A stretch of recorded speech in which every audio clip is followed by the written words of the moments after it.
தற்போதைய அண்மை செய்தியை பார்த்துக் கொண்டிருக்கிறோம். சென்னையில் ஃபார்முலா 4 கார் பந்தயம் நடத்துவது தொடர்பாக விளையாட்டுத்துறை அமைச்சர் உதயநிதி தற்போது அதிகாரிகளுடன் ஆலோசனை மேற்கொண்டு வருகிறார்.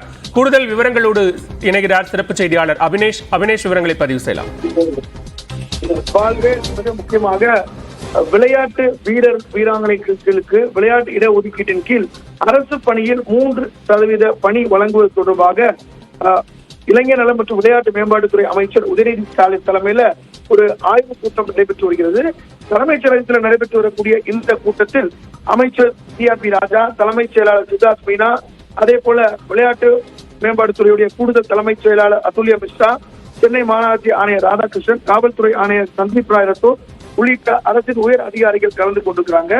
இந்த ஆலோசனை கூட்டத்துல சர்வதேச மற்றும் தேசிய அளவிலான விளையாட்டுப் போட்டிகளில் தமிழ்நாட்டில் சார்பாக பங்கேற்று வெற்றி பெற்ற 100 வீராங்கனைகளுக்கு 3% இடஒதுக்கீட்டின் கீழ் அரசு பணி வழங்கப்படும் என சட்டப்பேரவையில ஏற்கனவே அமைச்சர் உதயநிதி அறிவித்திருந்தார். இதனைத் தொடர்ந்து இந்த பணிகள் எந்தெந்த நிறுவனங்கள்ல, பொதுத்துறை நிறுவனங்கள்ல பணியமர்த்தப்படலாம் அப்படிங்கிறதுக்கான ஆலோசனை கூட்டம் இப்போது நடைபெற்று வருகிறது.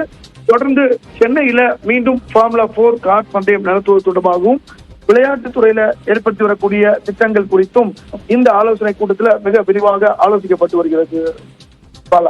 நன்றி அபினேஷ், விரிவான விவரங்களுக்கு.